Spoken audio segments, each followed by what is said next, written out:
Okay, here we are. Let me make sure I got everything shut off here. Yep, ready to go. Oh man. Hey, nice to be here today. It's really I'm really curious uh about yesterday's class. Um Excuse me. Also last Thursday um was I thought an interesting class. But definitely yesterday, I was, you know, kind of really you should know. I probably I'm not sure I would have done that in the past, but I've uh, my wife, Lori, is the director at World in Conversation, and I don't know if some of you may have been on the call. I think we streamed it on our channel, or Jeff streamed it on our channel, but it is a an organization that a center actually that she and I co-founded 23 years ago, back in 2001. And we at the center we train students to be dialogue or conversation facilitators. And much has shifted over the years, but what has remained the same is Lori's kind of militant advocacy for putting unpopular opinions into the room. And if you have as much experience as she does, and the people that work for the organization center does, and that I do, having watched so many of them over the years, conversations, these dialogues that are usually 90 minutes long. And you watch people not putting putting ideas in the room that nobody challenges, or that everybody just kind of accepts. And, for whatever reason, often just out of fear of being kind of pushed away or challenged too hard, of being shunned or canceled or whatever we say in the modern age, or simply oftentimes just knowing if you've watched that as much as we have, you would know how valuable it is to put unpopular opinions in the room, because it jumpstarts a really interesting conversation. And how then, of course, how easy it is for large groups of people to just kind of follow us, certain narratives. And in universities in the United States, I mean, the multicultural diversity narrative got very strong, going back to starting in kind of the early 90s. We really watched that take hold, and with good reason, right? I mean, people really pushing the issues of and re-examining and the issues of minoritized groups. And I say minoritized because I mean, every disability rights, right?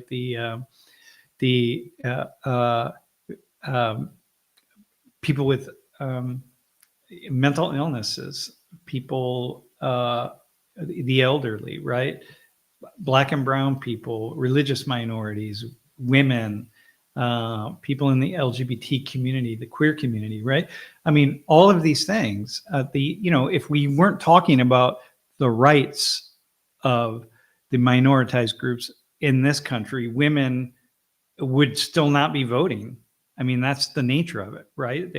It's because people stood up and said, look, we need to talk about an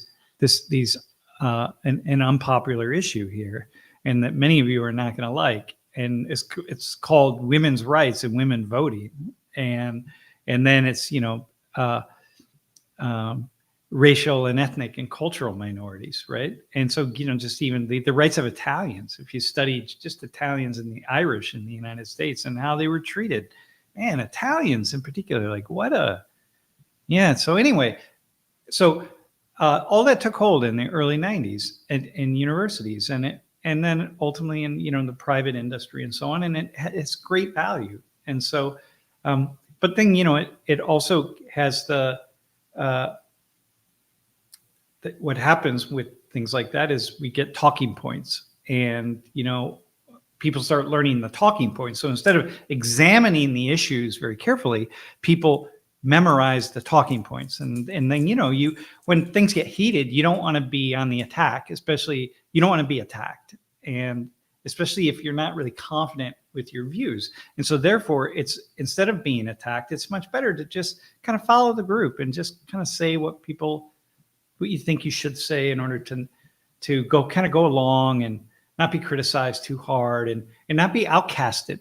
That's really, really important, to not be outcasted. So anyway, I've watched over the years, this happen in classrooms, and there's a certain value. I mean, we've learned that, hey, you can't say certain things, right? You just don't say them, and certain opinions are just really old school, man. Like, you can put that opinion out there, but it's just such a dumb and bad opinion. Like, don't do it, right? So there aren't that many of those, but for me anyway. But there are enough of them. There are enough of them that it's just like, just don't even bother to say that. That just makes no sense. So in any case, it becomes just as, I don't know, great. I don't know how I started on that, but whatever. It felt like a really good exercise, and like, hey, let's just put stuff out and see where we go.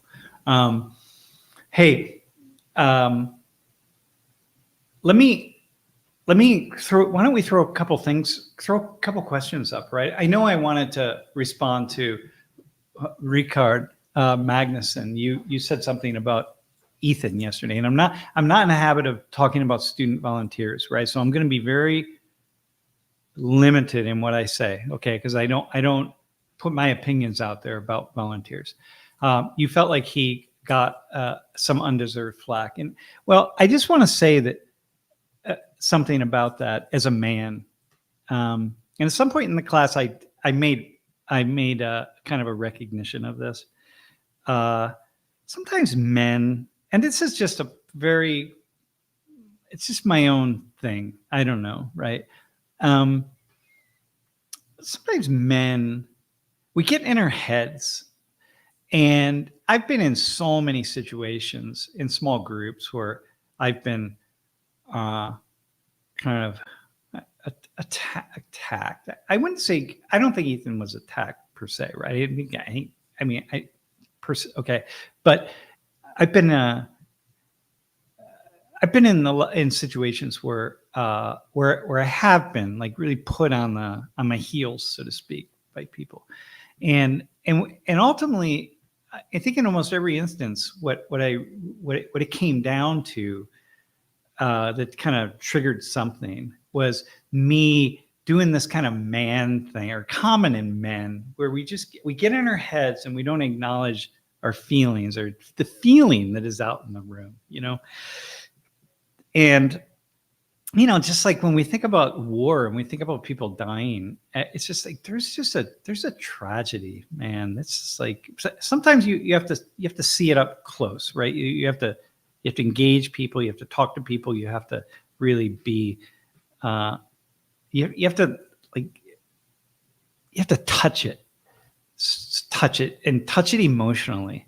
And I think that in some ways, I think just kind of when we started that out a little bit, I thought Morgan was really going to the feeling level, and his just initial response was what my response would have been, right? By the way, I just want to say that. So I think there's something there, and I think for men, it's men and women, but I just see this more often with men than I do with women. It's just like sometimes we go to our heads and we make some rational argument instead of stopping and just saying, whoa, hang on a second.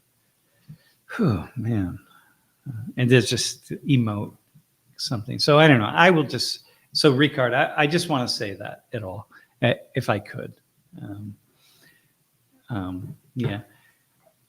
Interesting how both sides fight about the past and wars, but noticing in peace. When I look back at German history and the relation to France, yeah, it is.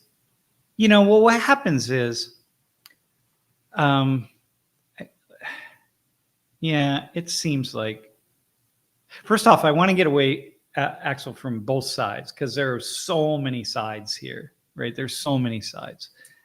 People who have a very everybody who's really kind of thoughtful in this that I encounter has a complex arrangement of ideas about what's going on, why it started, and this conflict started, and how to fix it. So anyway, that's just really important. But yeah, I think that I was. I remember I think a lot of people just feel like at their wits' end. I think it's kind of like, here in the United States with a lot of our political shenanigans that are happening. People are starting to feel, blue team, red team, and they're starting to feel that it's so they're almost giving up on dialogue and coming together and peace and so on. Yeah, so there's something about that. I see that. I think it's one of the human fallacies, I suppose. I know, so I've been in Israel, Palestine, and both times I went to the West Bank, and we sent a team to Gaza years ago. We were working in Gaza, and we sent a couple of our team members there, and I wasn't able to go. I was supposed to go, but I just wasn't. I was traveling too much and had just too many trips planned. And it's a difficult trip getting into Gaza. But I've been to the West Bank a couple times, and both times in Israel, and I spent a lot of time in Arab areas and Arab communities and Arab neighborhoods and so on. So, as well as Jewish neighborhoods and Orthodox Jewish neighborhoods and communities. I was struck by it. Kind of half the people were optimistic, both Arabs and Jews, right? Were optimistic, like, hey, we can do this, we can work this out. And the other half were just like, it's never going to end. It's just here forever. And I'm like, well, what do you mean it's never going to end? Like, what are you talking about? It hasn't been going on for that long, relatively speaking. So, when people who say like, hey, this fighting's been going on for 2,000 years. No, it hasn't actually. It really hasn't been 2,000 years. And so that's important and to say. So Jerusalem has been sort of the crossroads of a fair amount of conflict for most of Western history, for most of the past 2,500 years or so. It's been conflict free. I mean, the vast majority of time, conflict free. That's really important to see that. So it will, the conflict will go away at some point. Things will get worked out. I mean, it has to. That's how it operates. Yeah. So I think, I just want to be careful with words. By the way, Eric, I see that you said something about 31,000 dead, collateral damage. I think it's important to be careful of language. I wouldn't call it collateral damage. I don't know what to think. This is one of those things, one of these conflicts, these situations where my thoughts that I have that go in so many different directions in the end just kind of get diffused away, and they just become energy, just to try to heal the heartbreak that I feel. So I don't have a response to that. Oh, God. Okay. Hey, listen, Jeff. I'm gonna, because there are a lot of comments. I'm gonna be. I'm not gonna. I think maybe we go to a few things from yesterday.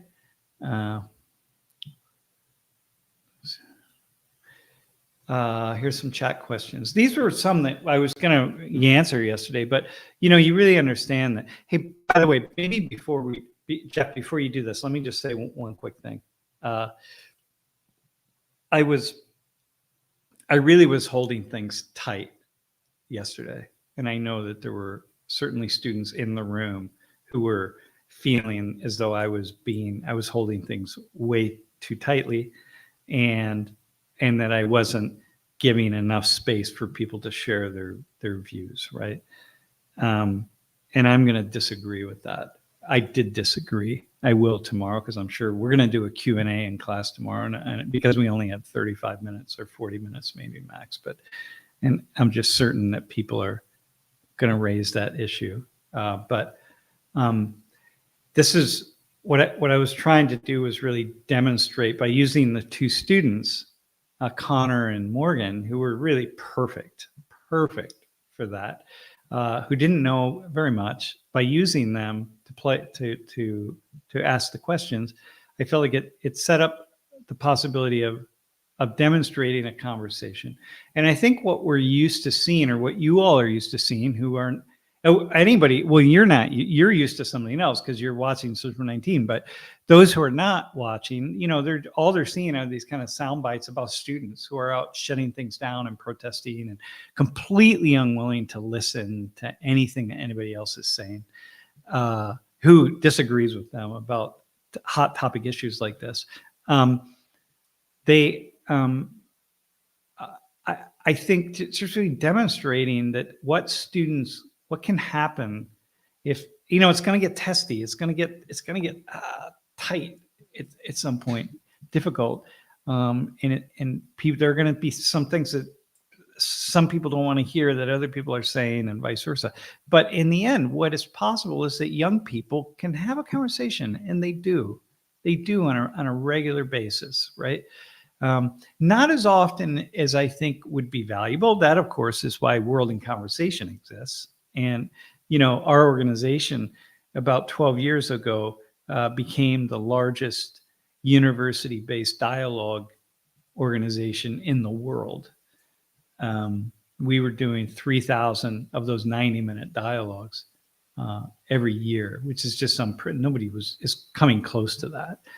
Since we've shifted away from doing a large number of dialogues every year. But the point being, we know that it's the value of people listening to what it is that other people are saying, and the importance of a facilitator. And that's what I was doing yesterday. And I learned all of that from my wife, by the way. I never could have done that without her training, and everything I do in the class is rooted in what she has taught me about the importance of just getting people talking. And I would have been afraid of that, but I knew, because of her, because I've watched her in these kinds of conversations, including on Israel and Palestine, including in Israel, having the conversations and dialogues, and including in the Middle East, elsewhere in the Middle East, facilitating these dialogues, and in very complex and high tension conversations. I've watched her just do her thing and make it work. So I knew that as long as I stayed in that role of taking multiple sides, and just kept supporting Morgan and supporting Connor, to be like, no, keep asking questions. Go ahead. Like, no questions are dumb questions. Just keep going. And then bringing a little bit of levity to it, because you have to bring some humor. And I understand that it's very difficult. I'm very engaged at what's happening on the ground in Gaza right now, because we are regularly communicating with colleagues and former employees and people that work for us, right, who are there.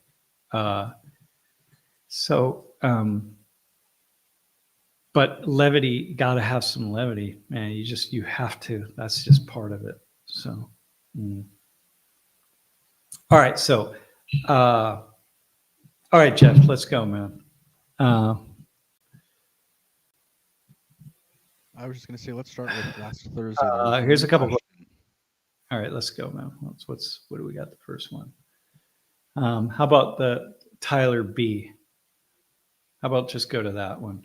Do people from other countries worry about how their data privacy? This is actually from class 18. Okay. How their data privacy is used like some Americans do. Yeah, I think you find people in every single country that worry about that. In some countries, in some places, like in China, like you don't have a choice, because if you want to, it's what we were talking about there. If you want to be on WeChat, first off, if you want your phone to do all the things that it needs to do, which is your phone is everything. It's right here on your phone. And it's also true in Korea, for example, in Japan, but less so, more so in China, because it's directly connected to the government. You're going to have your phone, and you're going to have to register it, and that's the nature of it. And you can't have a phone number if it's not registered. So yeah, people worry about it. But when you grow up, if you grow up with people telling you, look, you don't have a choice, and this is the way it is, and you're aware that people are watching what you say, and not every single thing, but they're paying attention to what you say and how you say it and to whom you say it, and all these and talking, right? Monitoring phone calls and video calls, and tracking what websites you go to. But a lot of websites you can't even go to anyway without a VPN. And so if you have a VPN, then they can't track it. But these kinds of things. And then people who really want to, they get they get a burner phone of some sort. I mean, clearly that's not difficult to do anywhere.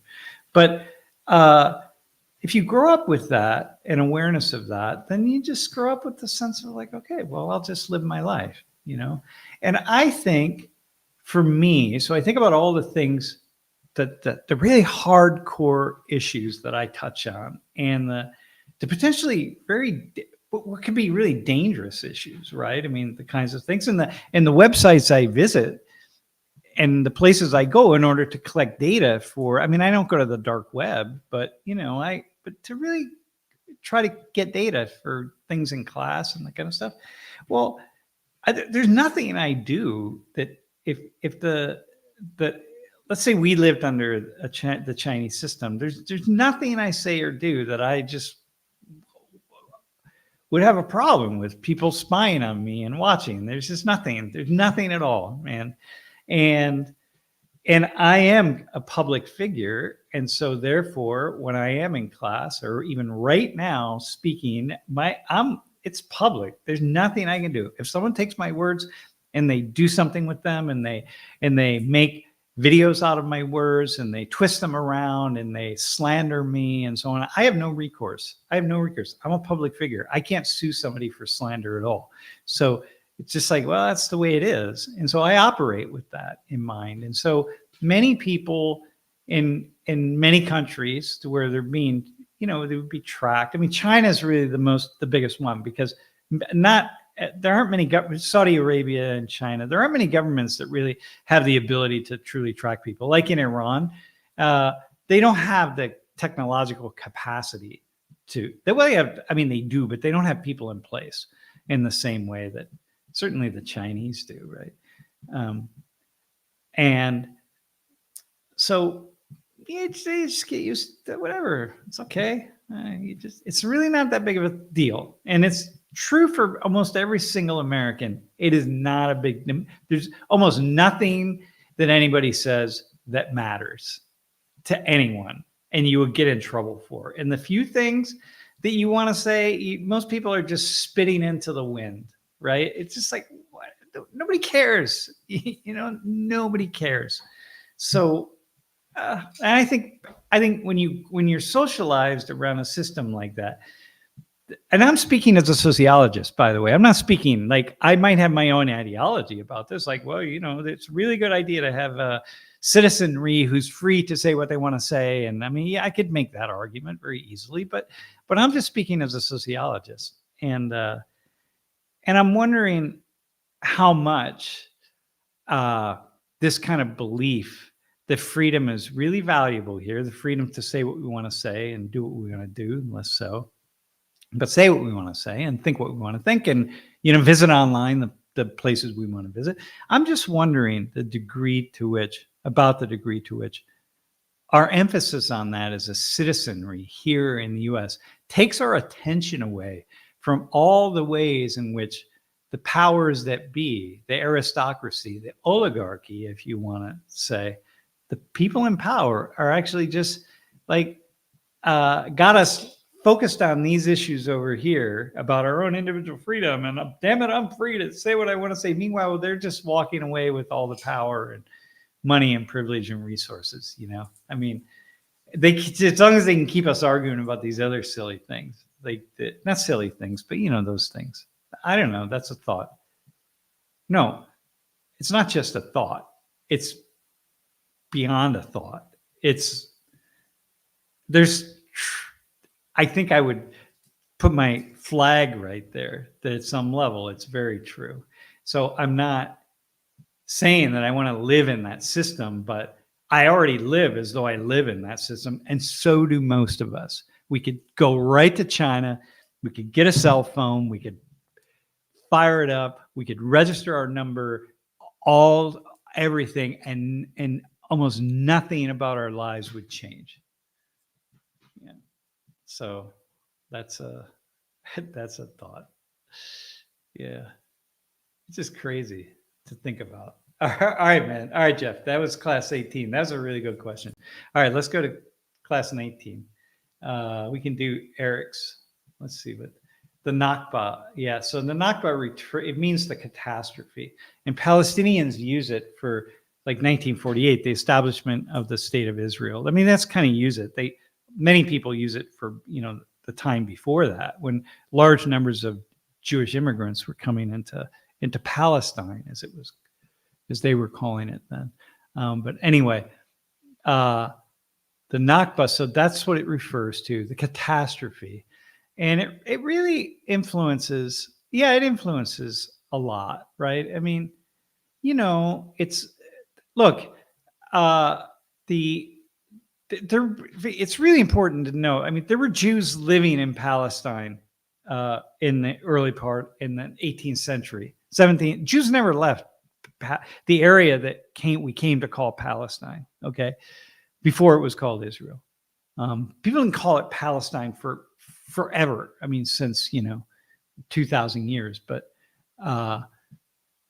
so there've always been Jews there.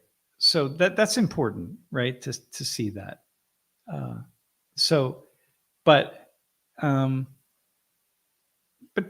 People, they just see it like, wow, this just came. It's just too many people, and I think it's like So as many of you know, I was in the Southwest a couple weeks ago, and that's how Native peoples see things that happen in this land.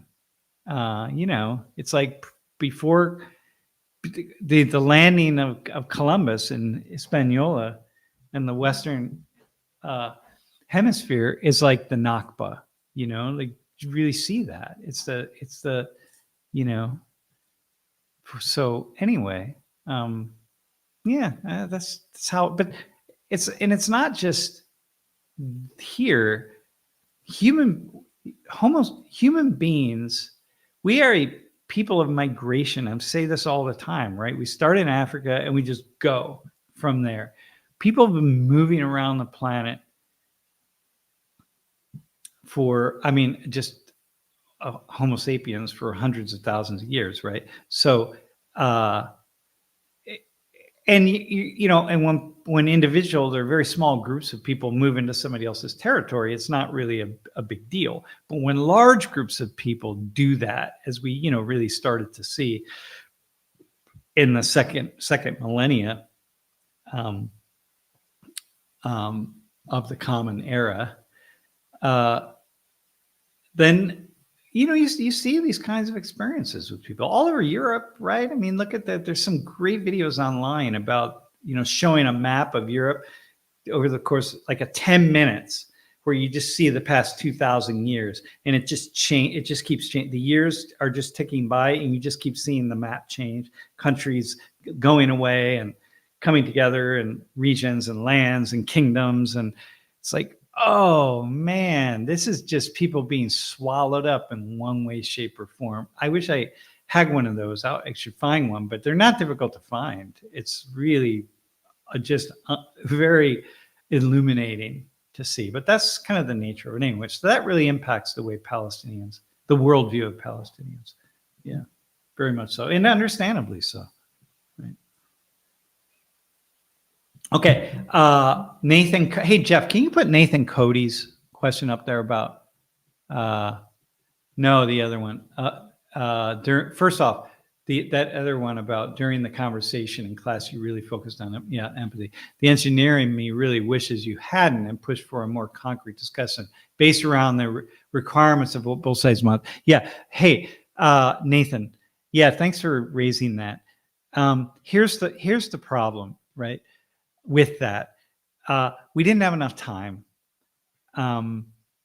Again, it's not a both sides thing. It's many different sides. So it would be impossible to. I mean, I would have to like lay out the lists, and if I even could I could lay out no more than a handful of them, right?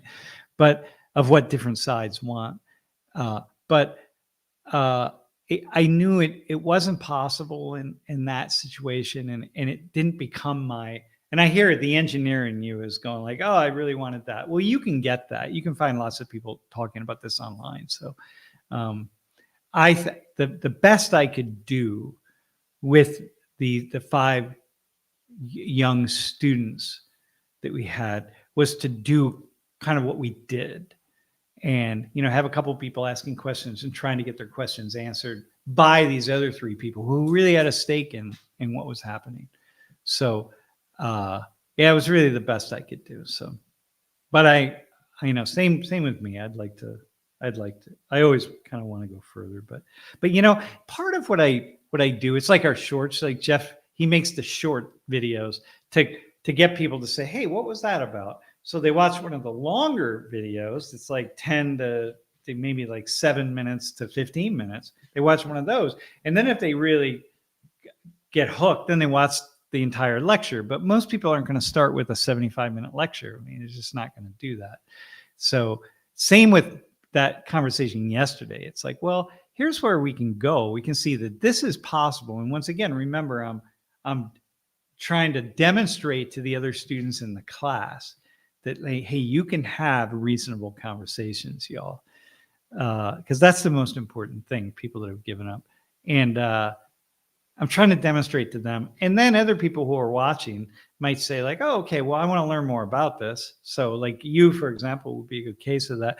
There's some really, really smart people out there talking about this and writing about it, what's happening. And then, you just go to them. And so, but I hear you. All you're saying is the engineering you. Yeah, well, the intellectual, the Jew in me, right? That part of me, as I mentioned in class, that wants to argue, right? That just wants to like be left brain and just get into an argument with people.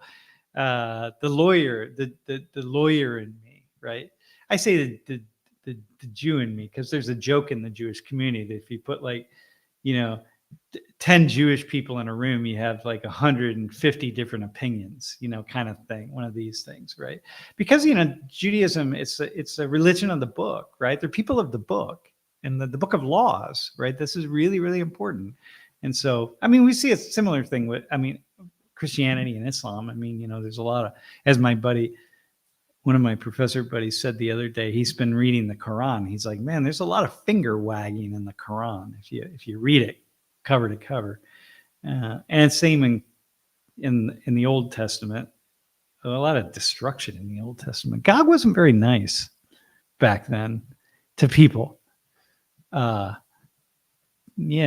Anyway, there's a lot of that too. So, all right. How about? I didn't say. Okay. So, all right, Jeff. Let's go with. How about awesome adjutant? What should the solution be to Israel and Palestine? Oh man, honestly, in my humble opinion,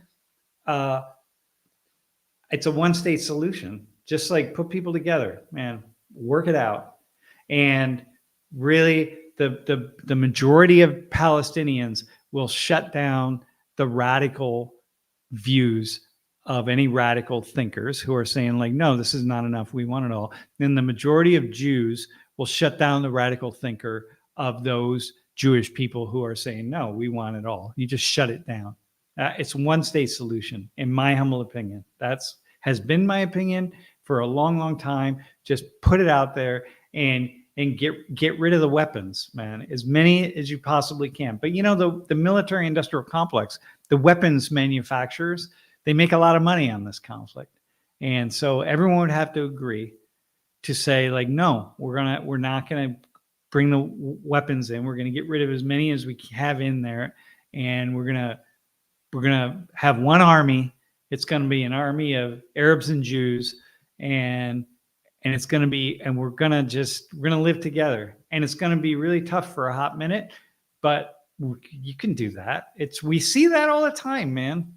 All the time. Axel would say, when the Berlin Wall came down, obviously it's a little different because it was a very different kind of conflict. But, it took a hot minute, man, for East Germans and West Germans to try to figure out how to do this thing together. And again, very different. The conflict wasn't as intense.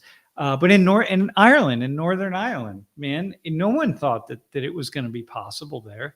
But, they did. And then, the conflict, it almost escalated again, a few years later. And then like 12 years later, there was another IRA movement that was trying to really push it forward. The fighting, I should say. But it's still divided. They're still divided. You go to Belfast today and you have, you see so I think Lori and I have been to Belfast in Northern Ireland 3 different times, and each time it's just been the same. The curbs, man, they're either they're painted for the Unionists or the Loyalists, right?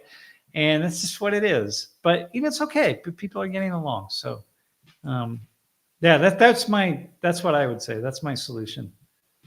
But who am I? Just some knucklehead. All right. Focusing on the land aspect, if the U.S. did similar things to Native Americans, how do we work that? Yeah, well, this is the problem, right? So I'm driving through Arizona, and then here's this little sign on the side of the road.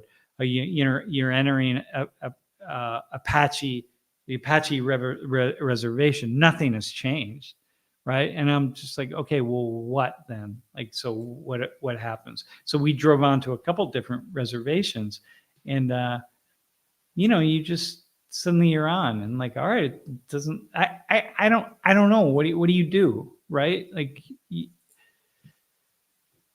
It's just so. Yeah, I don't know. Man. Yeah, is there a way out, a way to peace? Yeah, I think the way to peace is a deep commitment by the actors and the international actors who are, and you know what? The Israeli Knesset doesn't help. And, this is a thing. I've been thinking about this representative democracy based on political parties.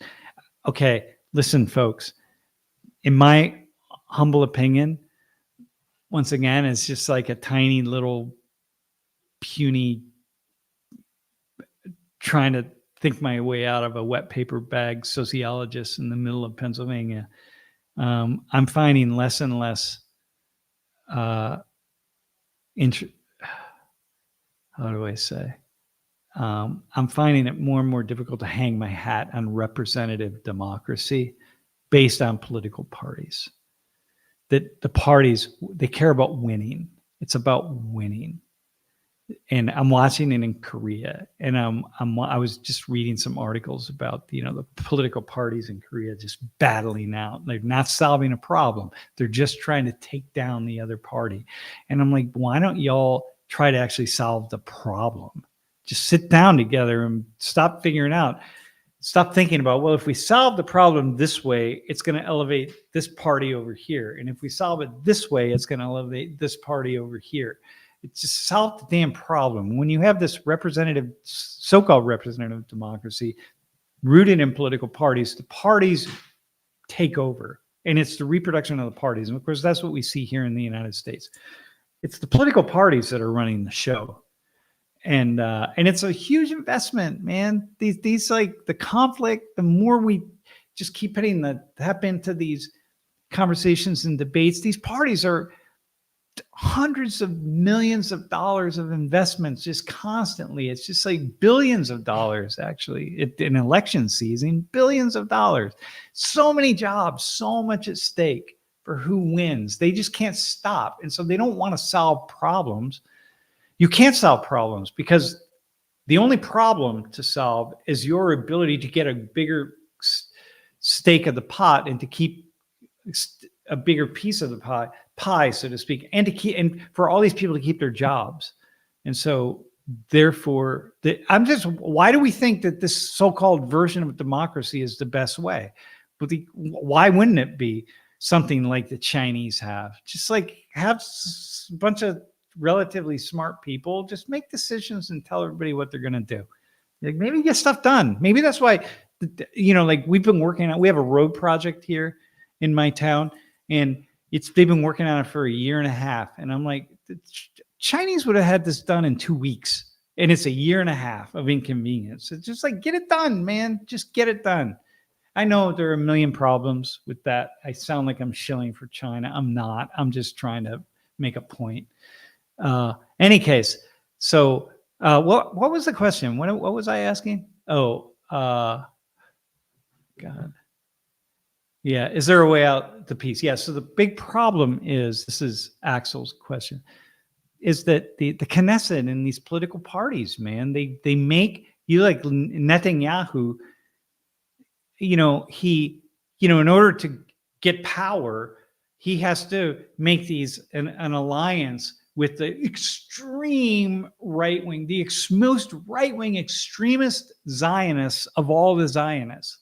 And then, he makes an alliance. He brings them under his umbrella coalition in order to get the majority in the Knesset. And then, of course, he brings them on, and then he has to kowtow to them. Not that, look, Netanyahu is pretty extreme, but these people are way more extreme, man. I mean, these are folks who would just say, look, what we need to do is round up all the Palestinians and just kick them out completely, send them wherever we want to send them. But they don't belong here, and then everything is just part of Israel. There's no West Bank. There's no Gaza. It's just, these are people think like that, right? So, when you have that kind of stuff, that's such a problem, man. So probably, yeah, those are the kinds of voices. Just be quiet. Just be quiet, man. So we live in this world where, you have all these different opposing views, and we bring them together. And this is, of course, the work of my wife, and it's my work as well. I mean, obviously, because I'm trying to do that in my classroom. But there are certain views that I just don't allow, I don't accept in the classroom, because it's just not, no, you just don't, and you don't know it but you never hear them. You don't hear them. You don't know that I'm just blocking them out because I just don't allow them even to enter in. I don't entertain them. I don't say like, well, what about this over here? Or what about that? Or, I just don't. And they're very extreme views, mind you. But so it's not like views that I wouldn't have a lot of people cheering for me if I put them out into the room. I wouldn't have hardly anybody, but whatever. So anyway, that's a thought I have. Okay. Who do we have? Yeah, Axel, again, is the Israeli government using hunger crisis as a weapon? Yeah, I would say so. Yeah, they're trying to pressure Hamas. And Hamas, one of the things that I would say is Hamas knew damn well when they planned this attack out on October 7th, they knew damn well what the response was going to be.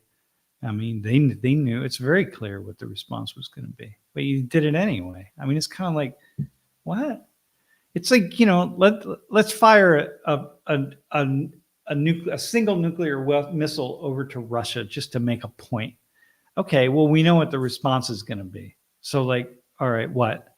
So we can say we're in the right, we can say we're in the wrong, we can say whatever, but damn it, we know what the response is. So it's like Hamas put their their population, they just like said, to hell with all of you. Like, we're going to follow through with our very narrow, radical agenda, and we're going to do what we want to do.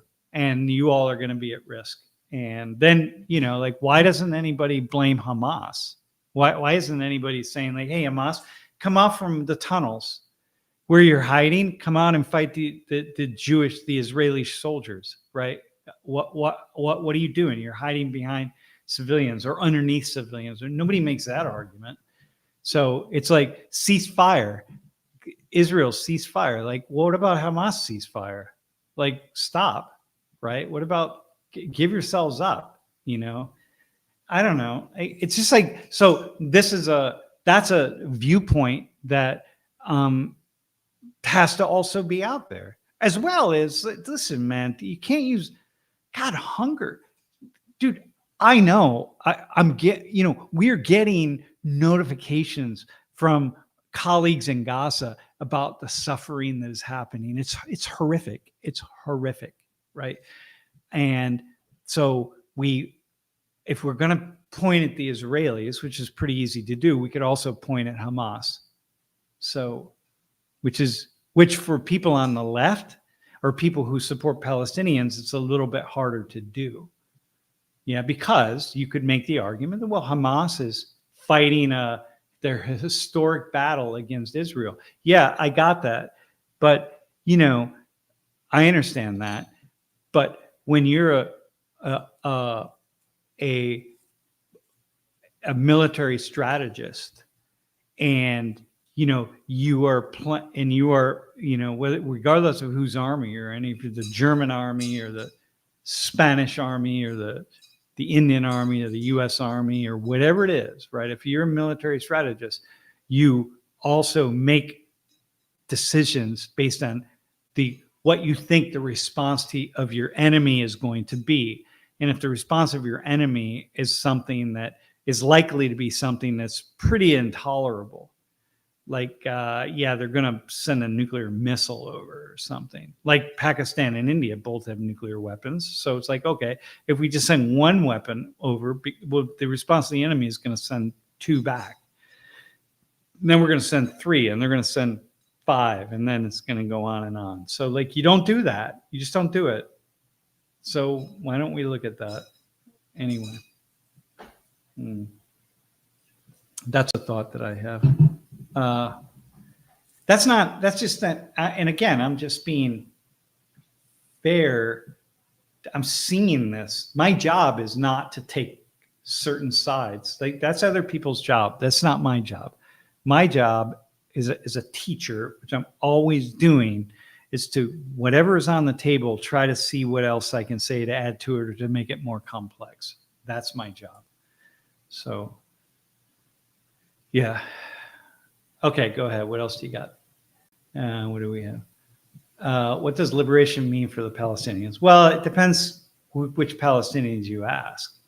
For some Palestinians, liberation means that Israel doesn't exist anymore. I mean, that's clearly Hamas, right? And so that's kind of there you go, right? Israel doesn't exist. And the land is Palestine once again, all of it, every part of it, right? From the river to the sea and so on and so forth.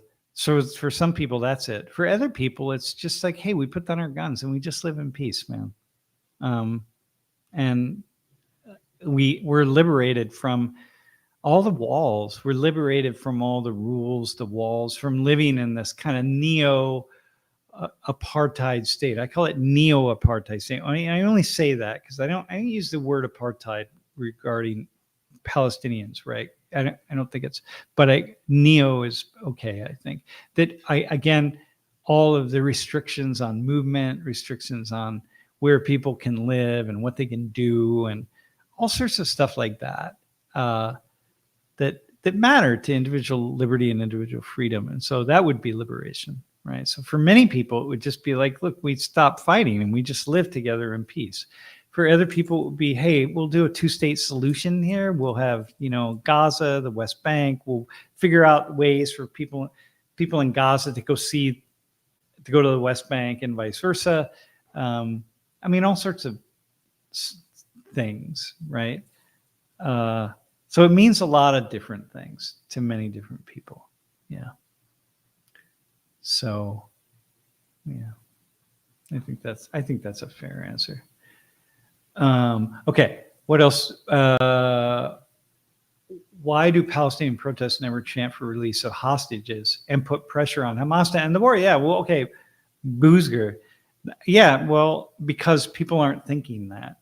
And hey, well, some people are just saying like, hey, stop the fighting, right? Like Israel, look, man, you know, you made your point.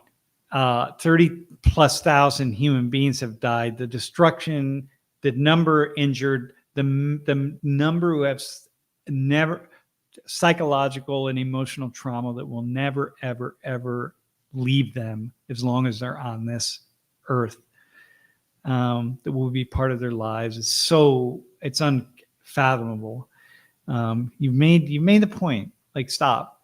Okay, so there is one. You could say, just that I can see there are people who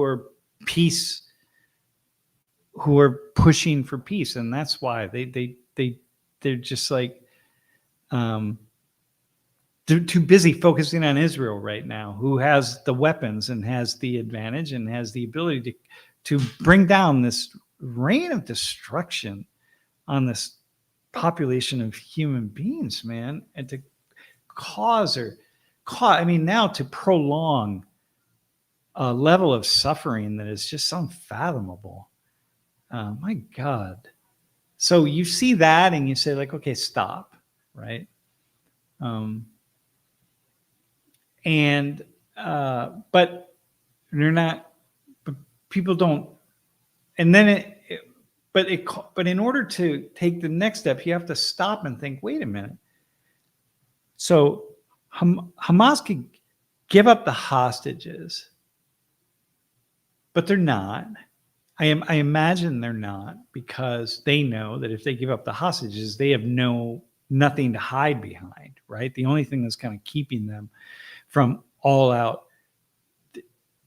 I don't know, from something, is they've got some kind of, it's like the hostages become like a human shield of some sort, right?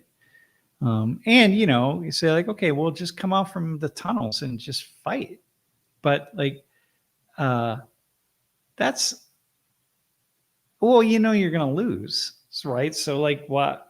Okay, what? I don't know. What? That's the nature of guerrilla warfare, right? You don't, you know, it was Mao really said this in China. I think the thing was that I recall this back in the day, is when the enemy fights, when the enemy attacks, you retreat. And when the enemy retreats or rests, you attack. I mean, that's just the nature of guerrilla warfare.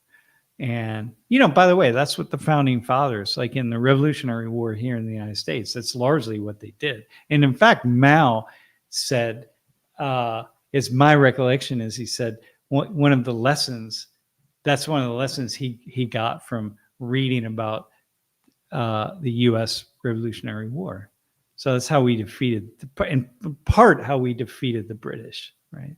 So if you think about that, right, that you know, these soldiers, you know, we call them freedom fighters, but they were terrorists to the Brits, right? To the British, the nation, right? Great Britain. So like, all right, well, it's all relative. So I understand why Hamas is employing guerrilla tactics. And, you know, it's what the Taliban did, and Taliban are now in power. So it's what the Vietnamese did, North Vietnamese, and now you know, they won, they beat the United States. They won that war. So, I mean, you just go on and on about all the different places where it succeeded. So that's the nature of it. I get that. I see that. But I still, but guerrilla tactics and deliberate targeting of civilians is different. Yeah, definitely. Yeah. But I don't see, okay, there are examples of Israeli soldiers deliberate. Of course, there are going to be examples of deliberately targeting civilians or being incredibly careless or reckless. Okay, absolutely. There's no question about that. But it's hard. It's difficult. You know, like I've had many conversations with people who are who fought in Iraq and in Afghanistan, who were part of special forces and people who were really in the fighting on the front lines. And it's like, man, that's all I'm going to say is, yeah, sure. That's partly why the mental, the stress of that. God, it's so sad, man. It's just so sad. God damn. All right, let's go. I don't know what this, okay, hang on. Why do Palestinian, okay, we did that. All right, so yeah, people don't because they don't think of it. I don't know recency bias. I'm not sure what Tyler means by recency bias. So maybe if someone understands that, you can put it in the chat and I'll come back to it, but I don't know what he means. Artemius, how about what caused Hamas to commit the terror attacks on October 7th? Well, what caused them was, I mean, it's like they're at war. They're at war with the state of Israel. They have declared themselves to be at war. They have declared themselves to be at war until either they no longer exist. They've all been killed, neutralized, however you want to say it, or Israel is gone. I mean, it's one or the other. So, and obviously there are different people in Hamas who think different things. Remember that. This is the nature of it, right? But the official charter of Hamas is that like, okay, we're at war. So October 7th is just like, it's an attack. I mean, it's just like Pearl Harbor or something. It's like, why'd the Japanese do that? Well, they decided, okay, we're going to declare war. We're going to declare like an outright open war. The Japanese could have just kept fighting, could have fought like tiny little guerrilla skirmishes here and there, but they decided, the heck with this, man, we're going all in. And so Hitler's same thing in different places in World War, everywhere. That's the nature of it. So it was just them saying, okay, here we go. And they planned it out and they succeeded in doing what they wanted to do, which is like just release a reign of terror on the Jewish civilian population. They don't see as civilians. I mean, obviously, it's like the Israeli, like so many Jewish soldiers. I've talked to Jewish soldiers. It's like, well, everybody in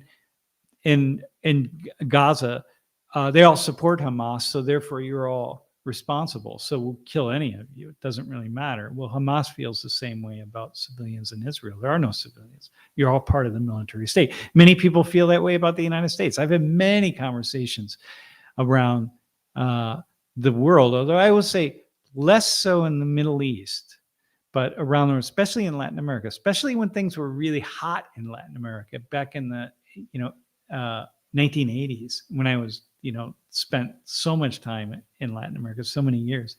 There were many people who I was the enemy. It didn't matter if I was a civilian, that I had an American passport, a U.S. passport, and therefore I was the enemy. I was part of the military state that was sending weapons down to support oppressive regimes in Latin America. So therefore I was guilty. That's just kind of how it is.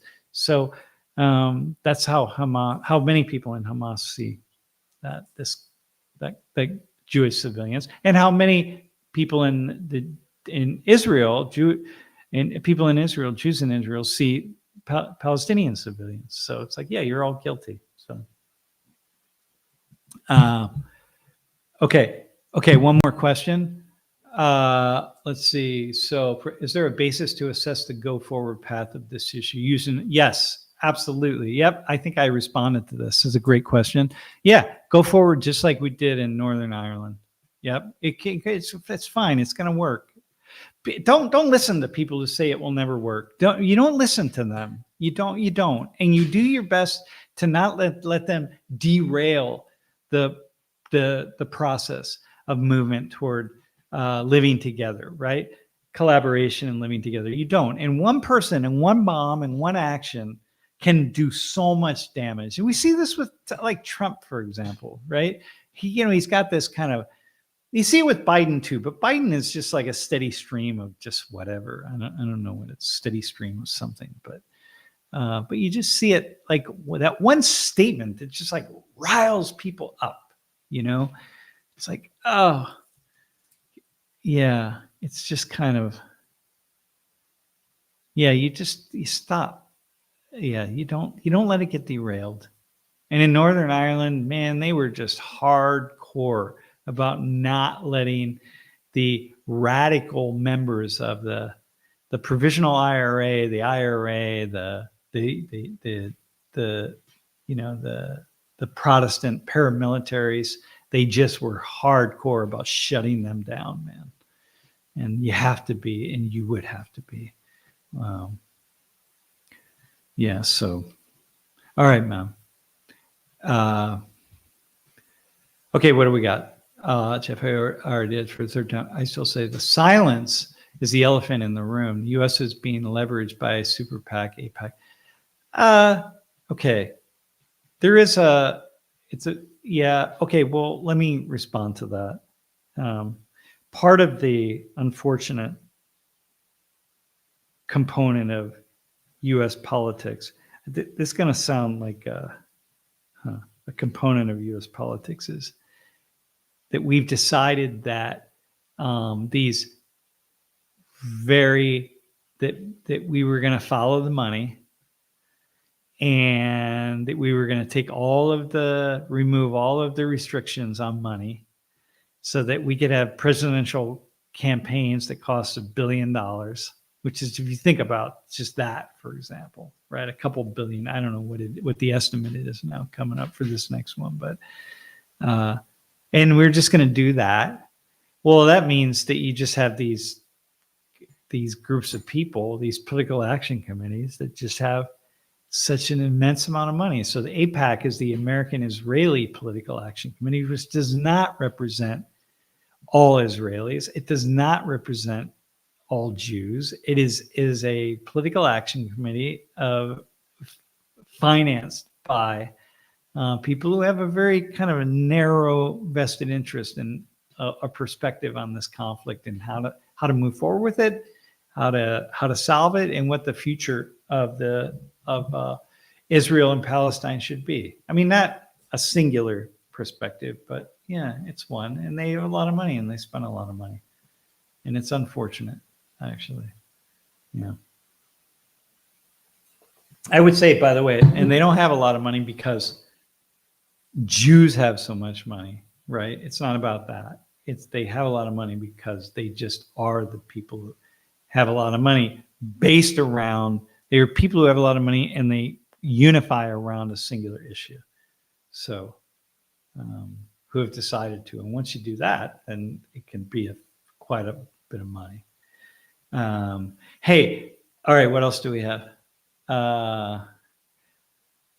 Would you classify Palestine, Israel as micro that has expanded to macro via social media? Huh, that's really interesting. Wait, put it back up. I didn't see the second part. Right, the discussion last night. Why did this topic expand from micro to macro, do you think? Man, that's like, I think it's actually maybe macro that expanded to micro, or maybe not. That's a really fascinating question. I can't answer that. That's a really cool question. It has me stumped. I can see it both ways, but I think social media doesn't help.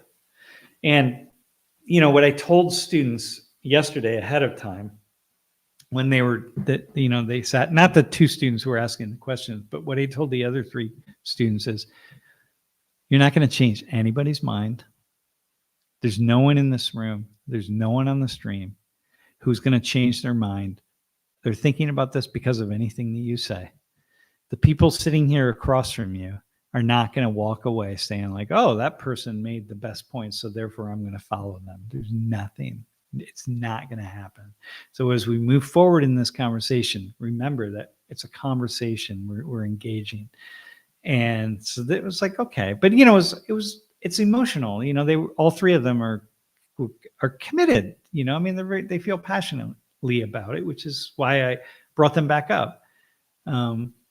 I, by contrast, have learned long time ago not as long ago as I wish, that I don't change anybody's mind in the classroom or on the stream or anything. I mean, I don't change minds. All I do is maybe a tiny little doorway opens up or something, and then somebody goes explores something, or maybe they just question something they think they believe or imagine they might believe or something. But long ago, I realized that I really don't change minds. It's not what I do.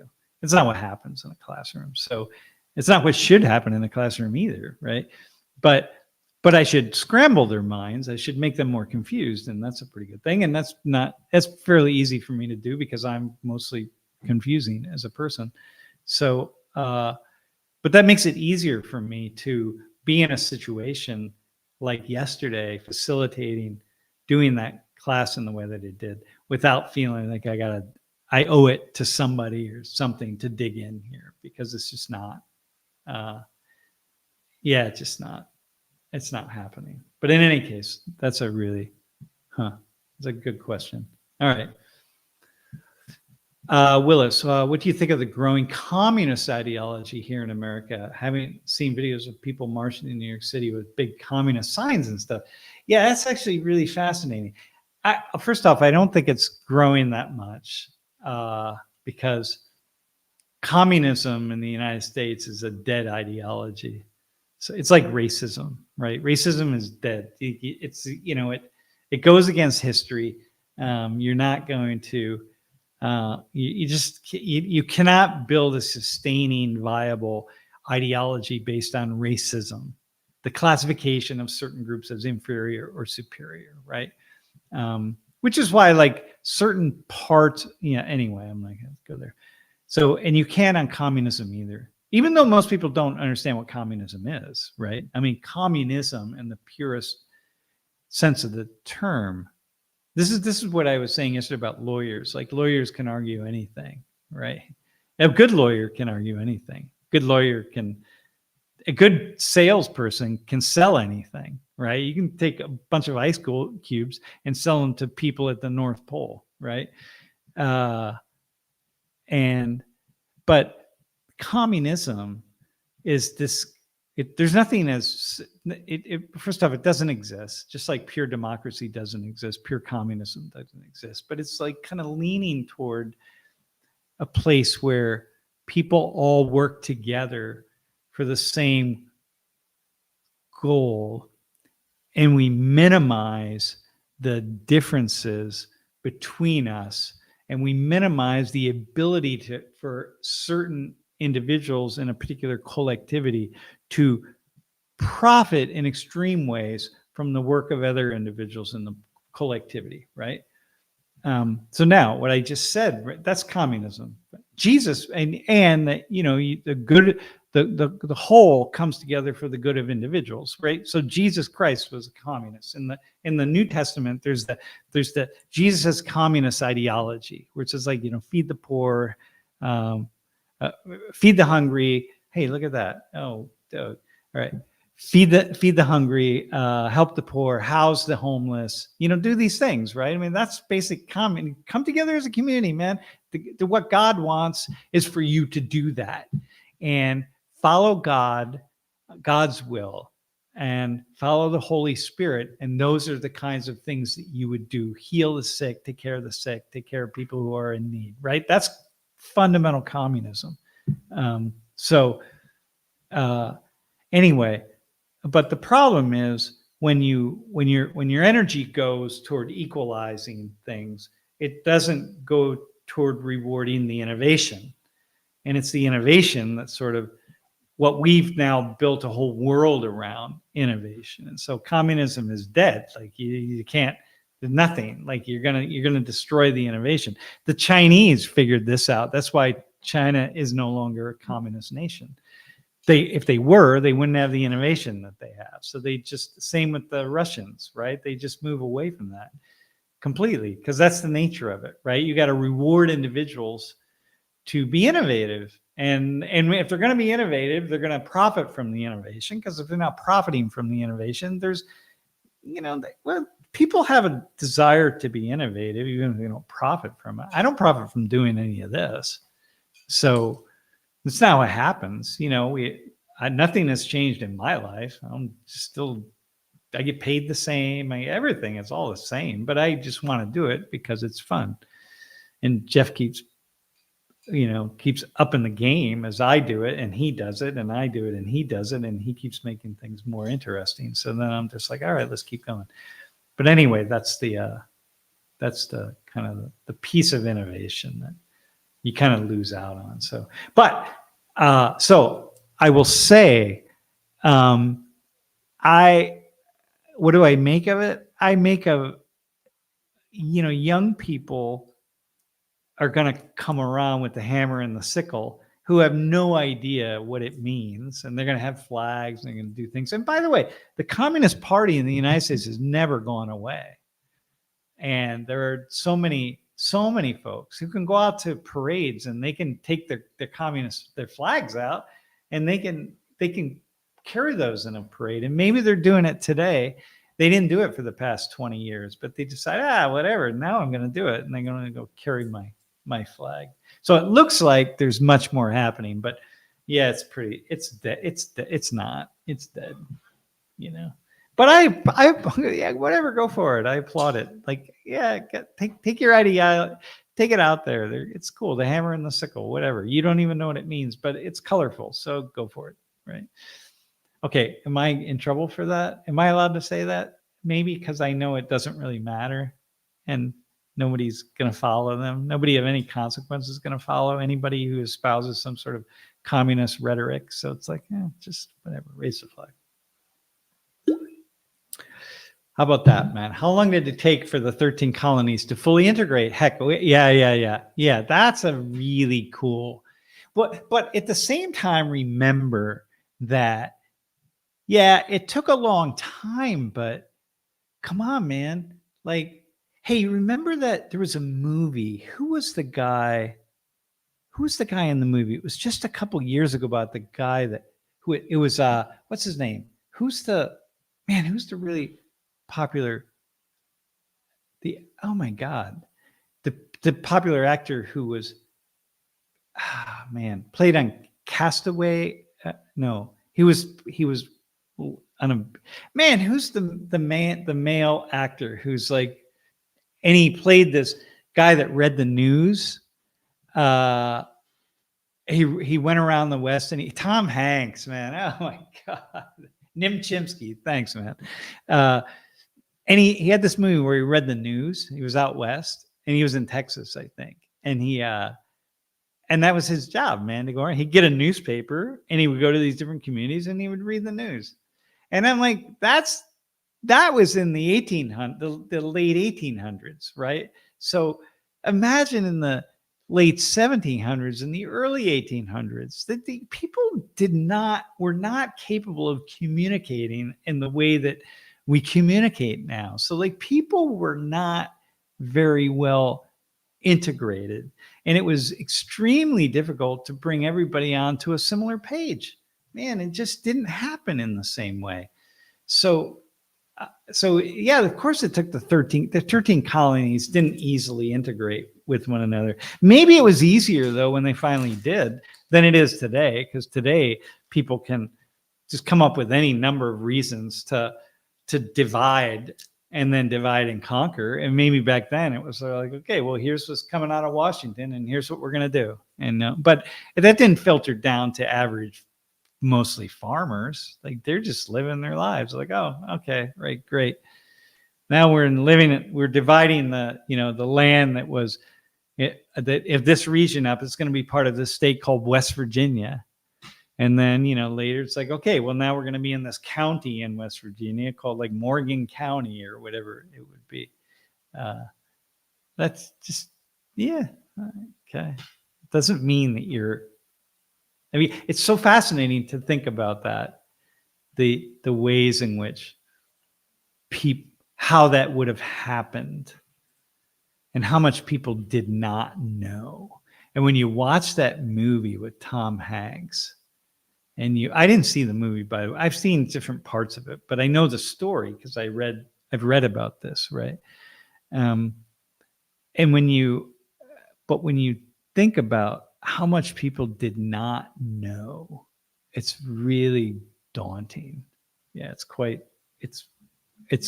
but I'm speaking as a sociologist, actually. So, whatever. All right, man. Do we have another one? No, I call you not chimpanzee. No, Noam Chomsky. I wrote earlier that at Ohio State, I think, back when they were trying to teach sign language to chimps, and there was one chimp to whom they were teaching sign language, and I recall that they were using some of the theories of Noam Chomsky, his language acquisition theories. But anyway, they named the chimp Nim Chimpsky. And and so whenever I see your username Chomsky, I think Nim Chimpsky. So I always thought that was super clever, Nim Chimpsky. All right, what do we got? Do you think Iran's involvement in escalating things in the Middle East is going to exacerbate? Absolutely, man. God. Oh. And the Russian involvement and the U.S. involvement. I mean, we're all in this together. Let's not in any way remove ourselves from this. Yeah. It's really, yes, it just continues to escalate. It's like, please stop. Just please stop, people. And this military industrial complex. Opinionated mind. I have watched movies before, by the way. So only on international flights. That's how I watch my movies.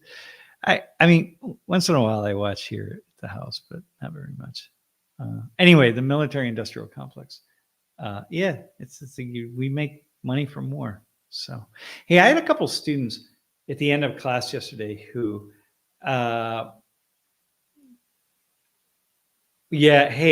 adventuring Ellie. The amount that people don't know now, what we don't know is daunting, especially with it at our fingertips. And I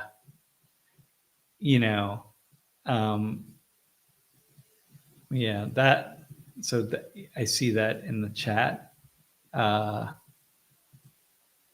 Anyway, I can't do anything with that. But adventure, yeah, it really is daunting. I sleep at night. So I have tinnitus. I have really pretty serious tinnitus, or tinnitus, whatever. I say tinnitus, and it's a real high pitched ringing in my ears. And so the only way to get rid of it is to, like, I hear it right now. I have these headphones on and I don't know why I have the headphones on, by the way. I don't really need the headphones. I thought maybe someone was going to come on the stream and we were going to talk to them. So maybe because I had a couple students at the end of class yesterday who said, like, hey, are you going to do this again? I'd really like to talk. I said, hey, we'll show up on the live stream tomorrow and reach out to Jeff and see if you can pop on. And maybe we'll bring you on if you want. But anyway, so I have this tinnitus, and I sleep every night. I go to sleep. I have my earphones in, not these big ones, just little ones. And I put something on that I kind of want to listen to, and then I generally get 10 minutes in or whatever, and I fall asleep. But invariably, what happens is it's the BBC will run, and it's just terrible. This is like a terrible way to sleep, but it works for me somehow.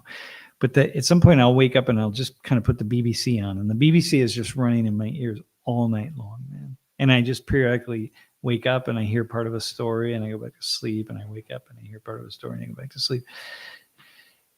And I think, man, I'm just hearing like so much stuff. I'm just like taking in so many things that I don't even know that I remember, but I remember. And I think I'm just constantly taking much information I could possibly, as I possibly can. And I think I don't have enough time. All I'm doing is collecting information, and I don't have enough time. And I think, my God, if this wasn't my job, what could I possibly know? Like, what could I possibly say that I knew or say that I understood? And then, like I go down to the Southwest and I start talking to all these people from different backgrounds and different perspectives and, in different jobs. Those that are, they're helping immigrants out after they cross the border, other people that are trying to stop immigrants from crossing the border, other people whose livelihoods are benefit from new immigrants, other people whose livelihoods are harmed from new immigrants. It's just one thing after another. And I think, and then I listen to them, not just their individual singular opinion, but I listen to them thinking to myself all the while, like, okay, so how does this translate into other people like them? Because they don't represent everybody in their who are living at their sociological address, to use my wife's term. But I'm doing my best to sort of generalize to other people who are mostly walking on their path. And I think, man, that issue alone, it's like, I don't know, if I were king of the world and I had to decide what to do, I don't know what I would do. Like, I don't know. I would do something for sure. I would do more than Biden's doing. I mean, maybe he's trying to do, and now I think when he finally got around to doing something, then the Republicans blocked it when he finally got around to it. But, like, okay, finally, dude, where have you been? What's going on here? So anyway, it's very, wow. It's humbling. Yeah. So, very humbling. I don't know. And I don't know why I do this, actually. Heartbeats. Thanks, man. All right, hang on, Max. Do you think the Israelis' retaliation goal of defeating Hamas will just fuel more hate? Yeah, totally, man. Dude, do you know how many new people who didn't give a shit about Hamas suddenly are like now ready to join the ranks, like who just hate? You're going to hate people who destroy your life. And, okay, not everybody, obviously, right? Because Palestinians whose lives have been destroyed in this war, who we're talking to don't hate. They still hate Hamas. They don't hate. They don't hate. They just hate the situation and they just want peace, right? They don't support Hamas. They don't support nothing. You know what I mean?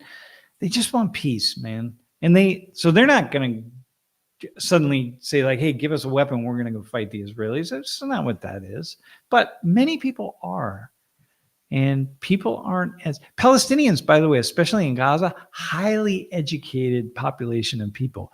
And one of the reasons is because there's a lot of money that comes in from the outside to support educational institutions. And people are one of the highest literacy rates in the world inside of Gaza. So when you see that footage of Palestinians in Gaza and whatever you're seeing, understand that the literacy rate in that population of people is approaching 100% for the adults. Okay.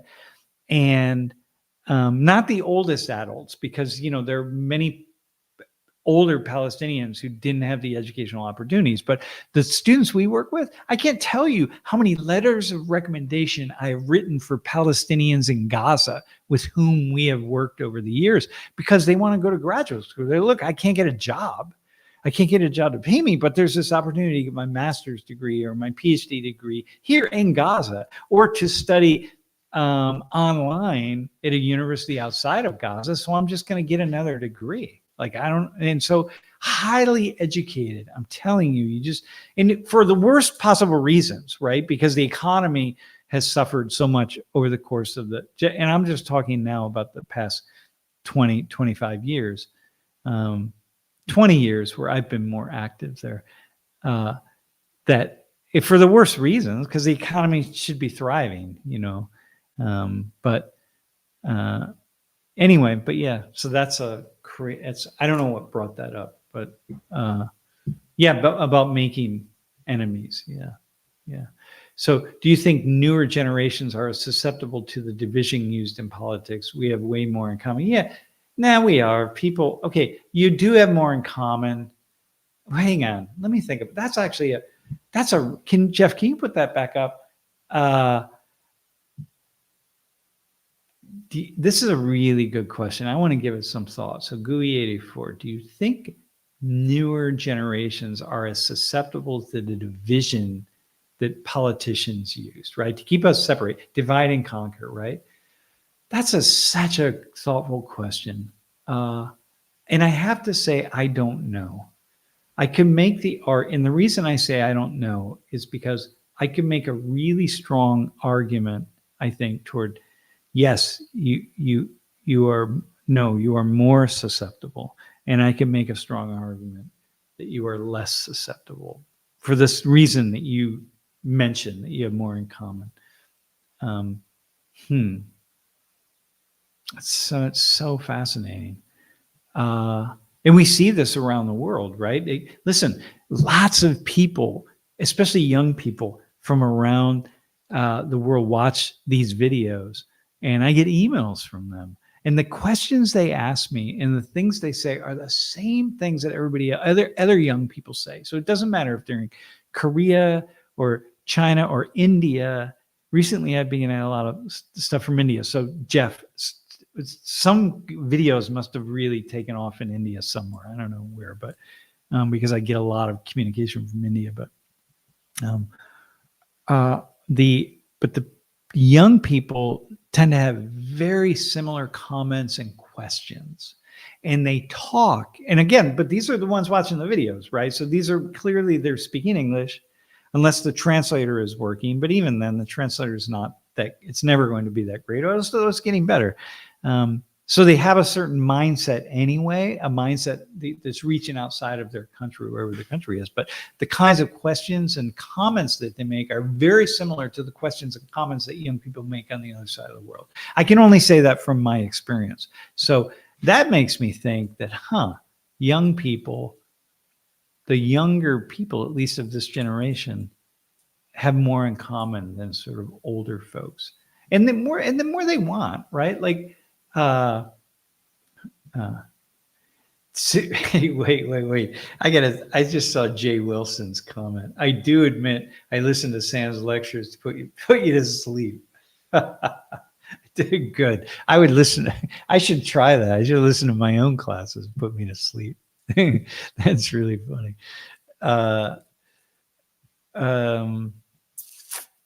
Yeah, so I think that there's a way in which what I see and what I see when I travel and when I talk to people, there is a sense of a globalized youth culture that younger generations really mostly, and I don't think this is necessarily a good thing, by the way, but mostly want to experience life in other places. It's just part of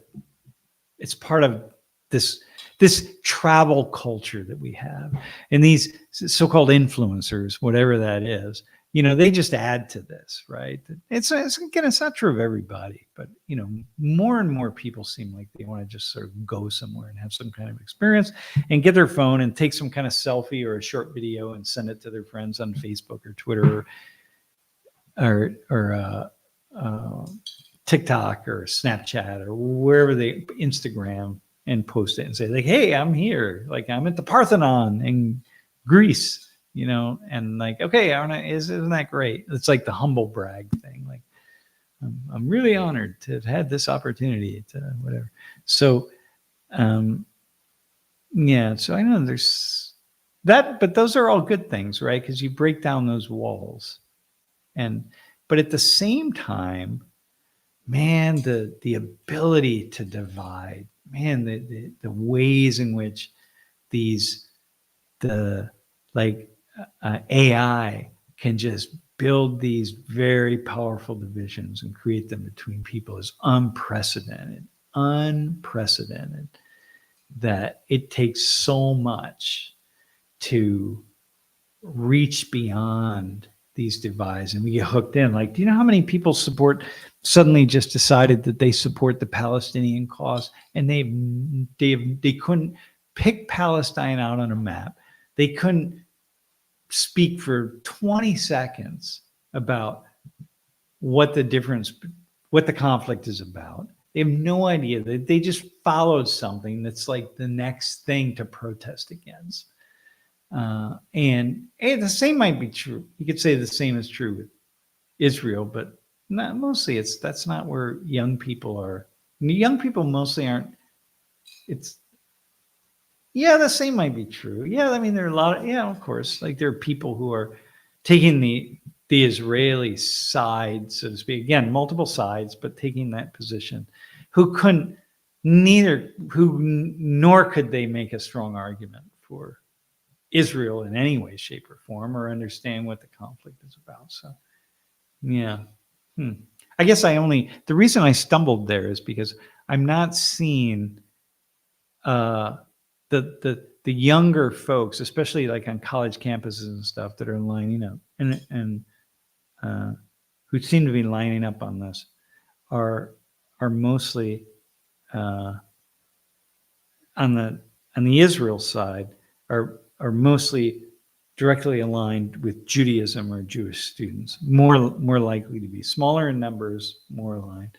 But on the Palestinian side, because Palestinians are seen as the weaker underdog, the oppressed group. That's the narrative, and of course, the narrative isn't just an untrue narrative. I mean, it's true to a degree, right? I mean, yeah. So that allows people who take that oppression, social justice narrative and apply it to different conflicts to apply it to Palestinians. So, yeah, man. All right, here we go. Do you think the two-state solution is truly going to happen? No, I don't. I can't at this point. If you look at the West Bank and how many, hang on, this is what I'm seeing. But something I think I read recently that kind of helped to lead me to question it. But if we look at the amount of the West Bank that the territory that have been taken up has been occupied in a way or taken over by by settlements. It's quite astounding. It's a very, very large number of people. The settlement movement has just grown so fast. And under Netanyahu, just allowed that to happen, promoted it, and continues to promote it. And I think, like, well, what is the two-state solution? You'd have to, all those people and all the infrastructure that got built to keep the settlements in place. And I've been there and seen the settlements and driven around the settlements. And it's like, man, these are communities there's some massive settlements they're not going anywhere. I don't know how they could go anywhere. Well, they can't, and they're not going to. So that's the two-state solution. Has to deal with the amount of territory that's been taken over by settlers. And I just don't. But maybe it's okay. Maybe that's why I say it's a one-state solution. And then everybody just lives. Yeah, you just live.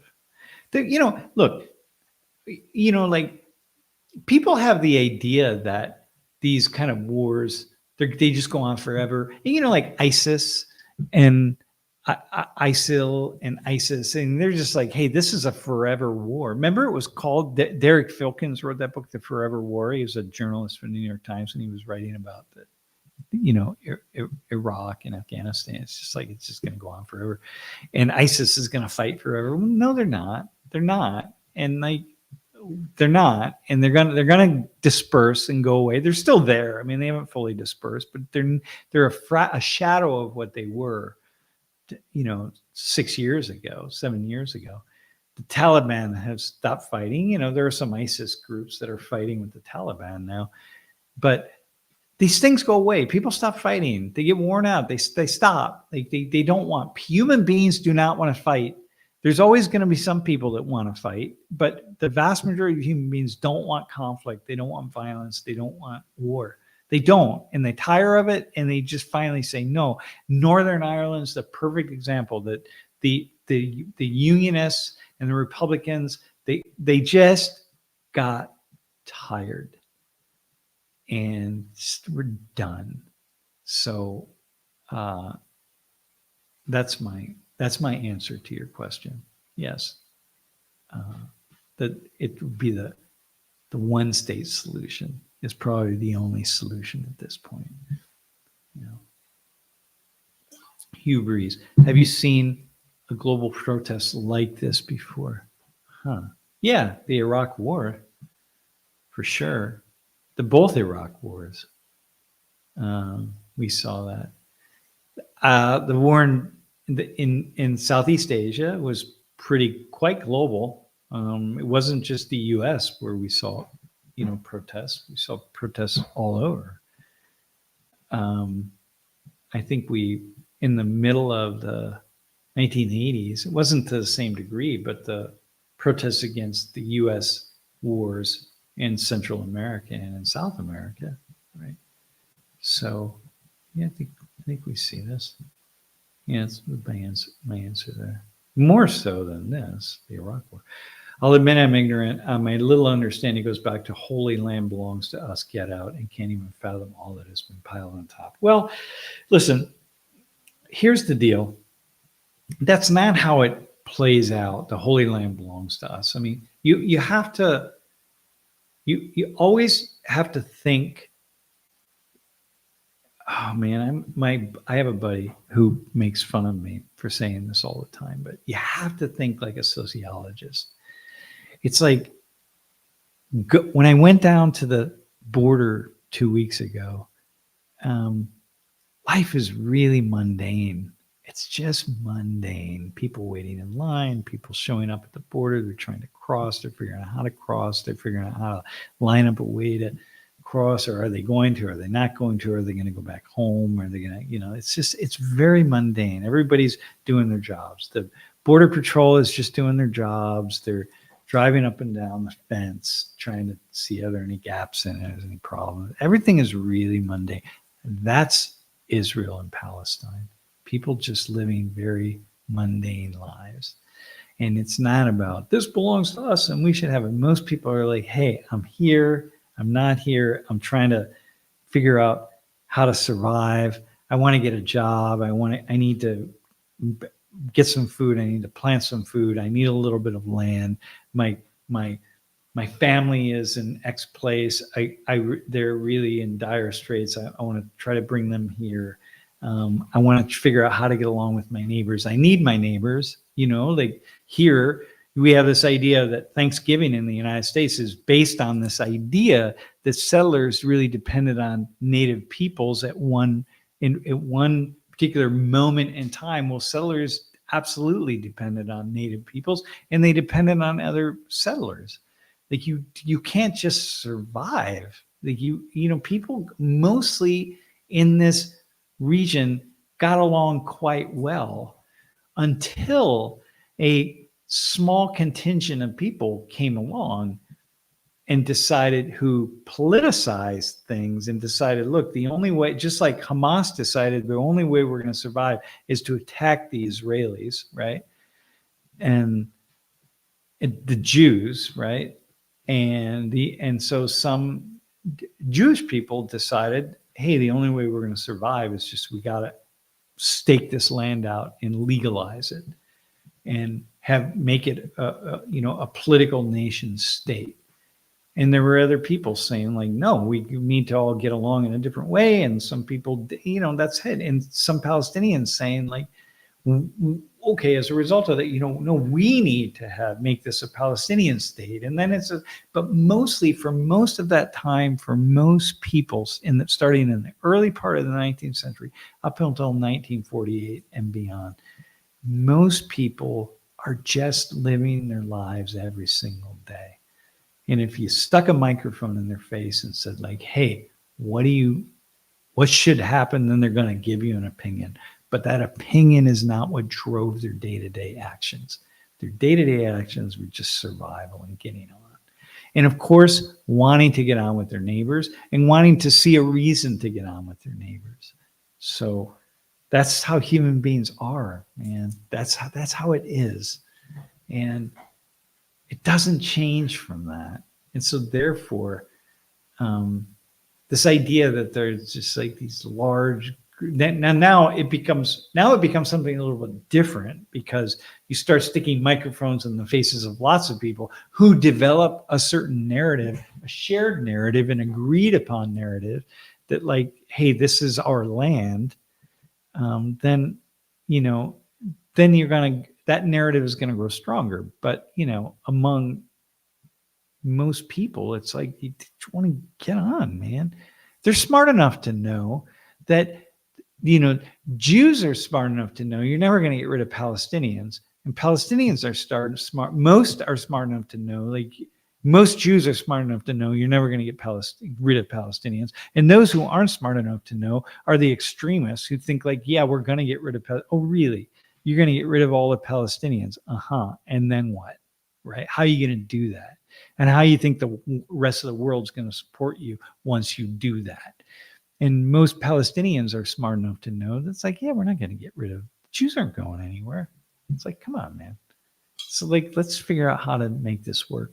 And most people, in the end, when there's a leader who's thoughtful and smart, leaders who are thoughtful and smart, and show people a way toward a path forward that is more of a peaceful path and a more of a path in which people feel more security for themselves and the people in their immediate surroundings, people are going to follow that path.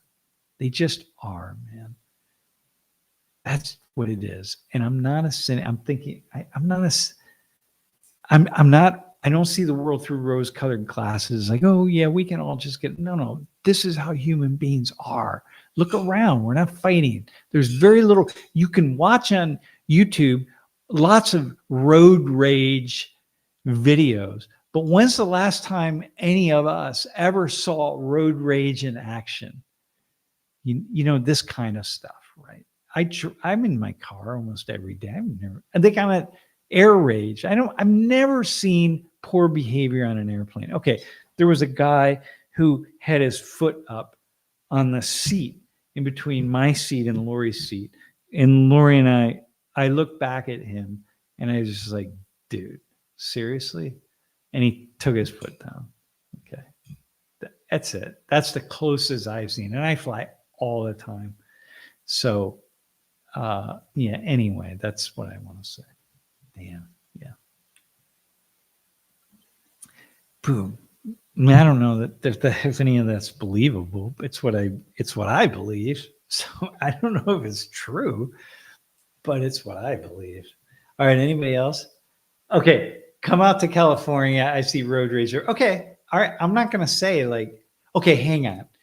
I see young people speeding in their cars and weaving in and out of cars and that kind of thing. Okay. I see that. But the kind of road rage that I can see on these kind of YouTube videos and stuff, I don't see that. I see people doing really stupid things in their cars. Once in a while, I do really stupid things. Accidentally. I don't do it on purpose, but whatever. Okay.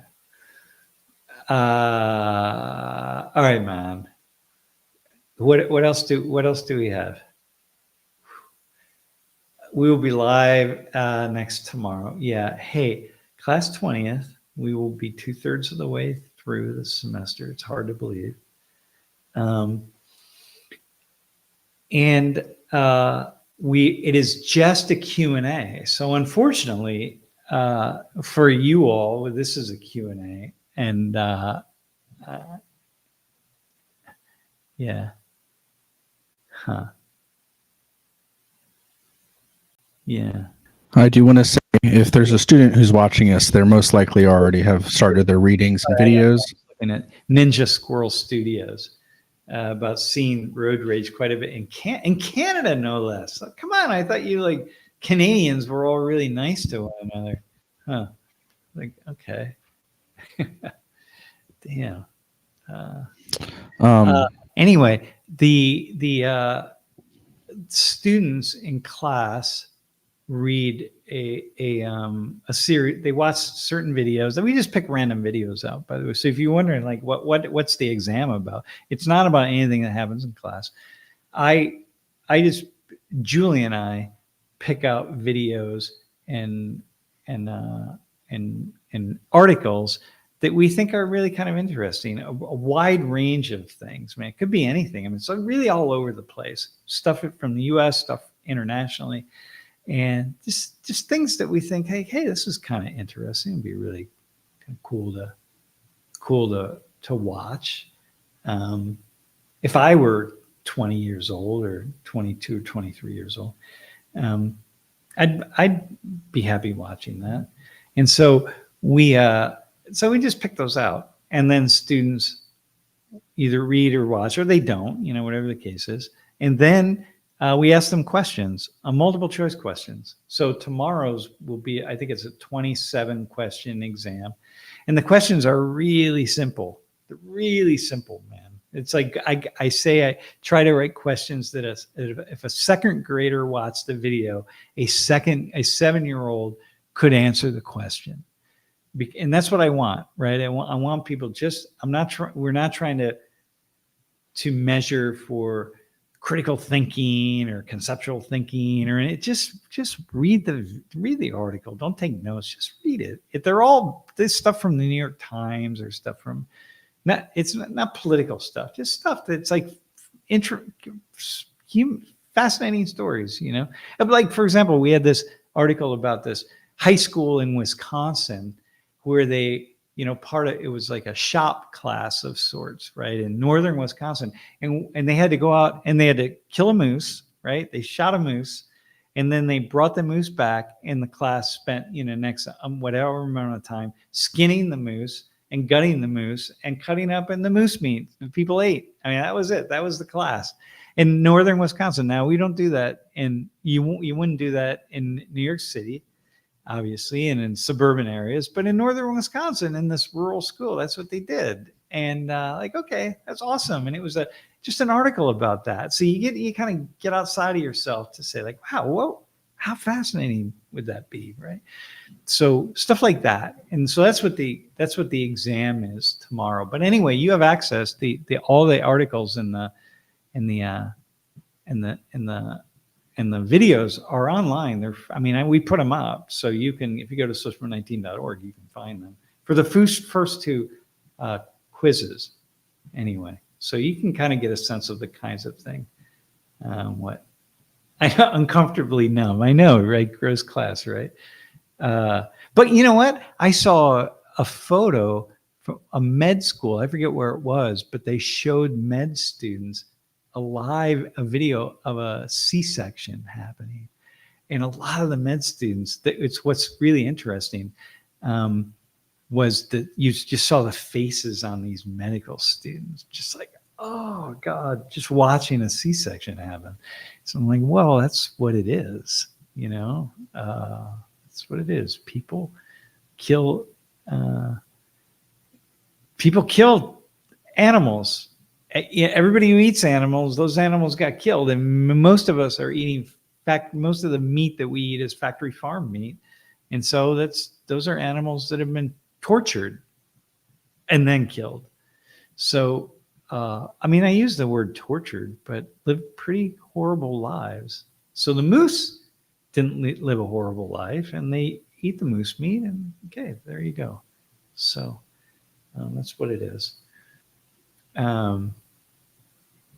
Yeah, Arnica, yeah. Video teenagers interested in studying. Yeah. It really is. I know, like, I could watch I could watch a C-section.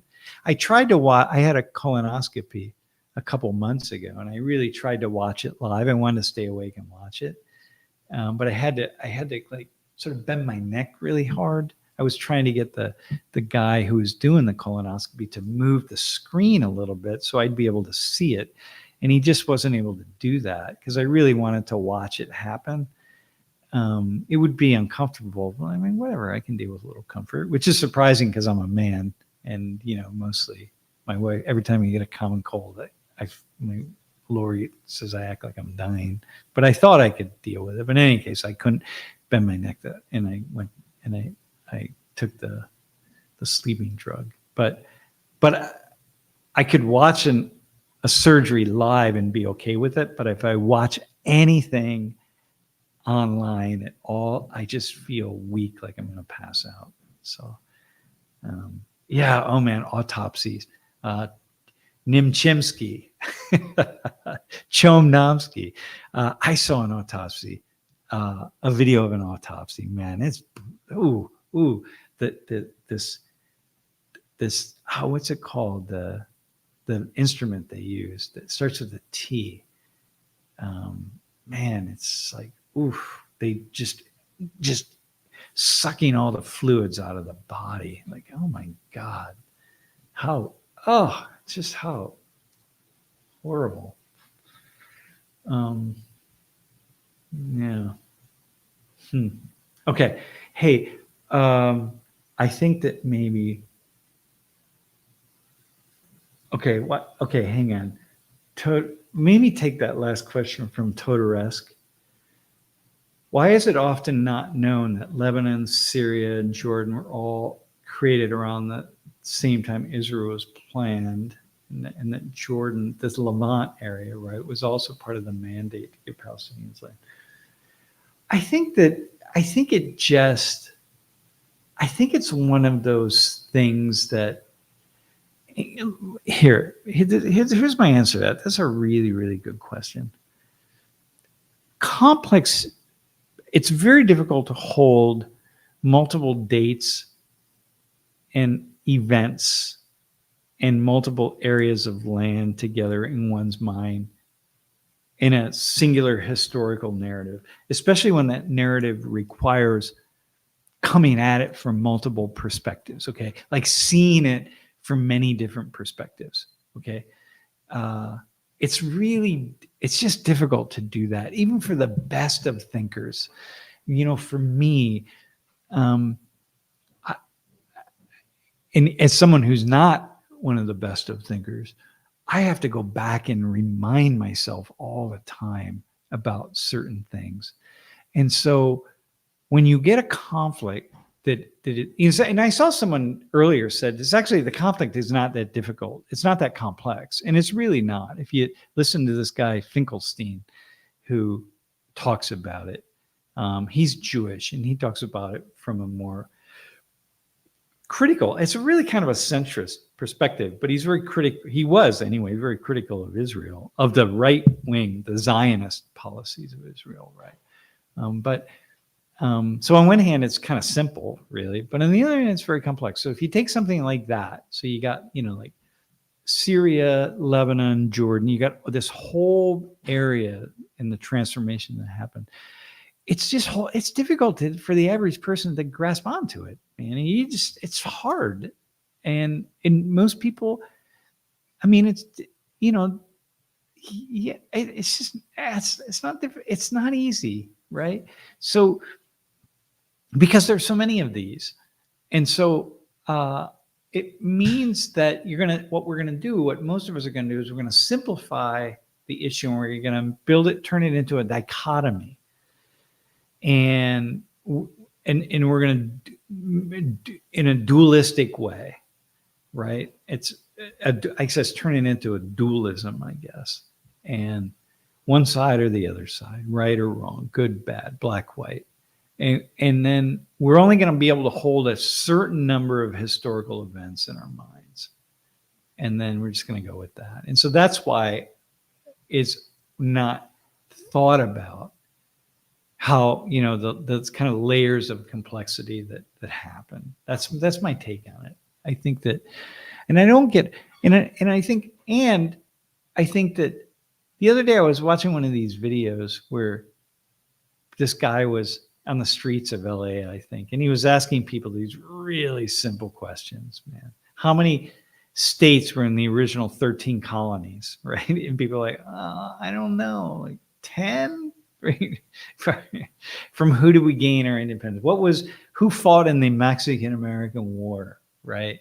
When was the War of 1812? I mean, a lot of stuff like that. Who's the vice president of the United States? That's a little harder for most people. But anyway, the number of biblical, first off, if you ask those questions to 100 people, you're going to be able to pick out a few people who just really have no idea. What's 3 times 3 times 3, right? And they, oh man, I'm almost terrible at math. Hang on, 3 times 3 is 6, times 3 is like, okay, 9. You know, that's the end, you know, so you can find those answers. But the truth is, you know, even those people, they were young, mostly younger people, like college, even a couple of them were college graduates, which is like, oh man. But you can, I don't know, you can pick out, they all know something, like they're all smart about something that they're smart about. All those people, right, who they interview, they stick a microphone on their face and say, answer this question, and they can't. From the home viewing audience, it's like, oh my God, this person's so dumb. But you know, I know for me, sometimes I'm in front of class and I can't think of something that's really simple. Just a little bit earlier, I couldn't think of the word settlements. Like, wait, hang on. In Israel, in the West Bank, it's like settlements. And I found, settlements. Yeah. How do we not, the settlement movement, the settler movement, right? I mean, that's like, but you could say like, well, how does this guy, how do you not know that? Because like my mind's going in a million directions. And so anyway, so my take is that's kind of how human beings are, right? We're all kind of smart. Most of us are smart. Some of us aren't smart about anything, but most of us are smart about a few things. And other things we're not. And so it takes just a bit of humility to recognize that. Okay, man. Okay, so let's go. Tomorrow, we will I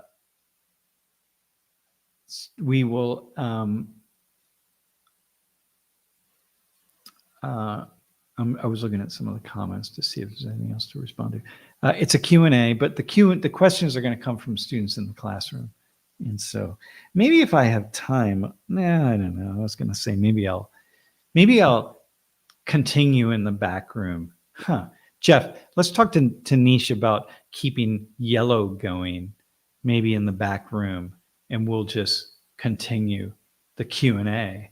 We'll keep the live stream going, and students can take the quiz, and I'll just keep responding to maybe some Q&A things from the stream, because there might be some people. There will be people in the stream who wouldn't ever show up on a Wednesday. So maybe we'll do that. How about that? Okay. Hey, the European time tomorrow, Ricard. Well, it's going to start. It starts at the same time we started today. So 3 o'clock our time, whatever that. So I don't know what European time you're on, but you know, if you're on, let's see. If you're in France or Germany, you're sent in somewhere in Europe, you're 5 hours ahead. So we're going to be at 8 o'clock tomorrow, man. Stockholm time. There you go. Stockholm. All right, man.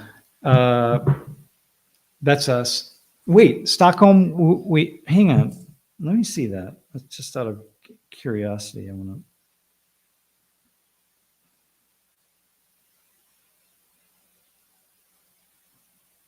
Oh, you're 5 hours ahead.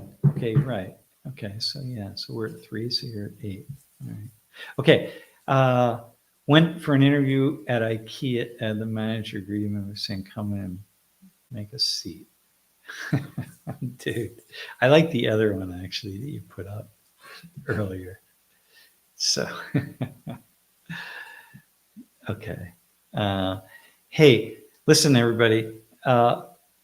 Thanks for tuning in. I really appreciate it. I definitely want to have maybe, I don't know what's going to happen next week, because we have a bunch of folks coming in. Unfortunately, Mr. Rashidi will not be here, and Rafi, but Bassam will be coming in. Igor is coming from Brazil. Camilla is coming from Poland. We have and Julie's coming from Colombia. So it was people from the global team are coming together here at Penn State. So I don't know where we'll be or how we'll do it or what's going to happen or who might be on during office hours next week, but we'll see. Hey, thanks, Uncomfortably Numb. Thank you for tuning in. Oh my God, thank you. It's a gift and it's an honor to me. So so I really appreciate it. And Arnica, I really do. At some point soon, I want to talk. I want to find out what you're seeing. You guys are seeing, and what you're seeing at your end, like what's happening. So, okay. So anyway, I'm gonna head out. Thanks, and I'll watch some movies. I'll watch some movies. All right. Be well. Thanks, everybody.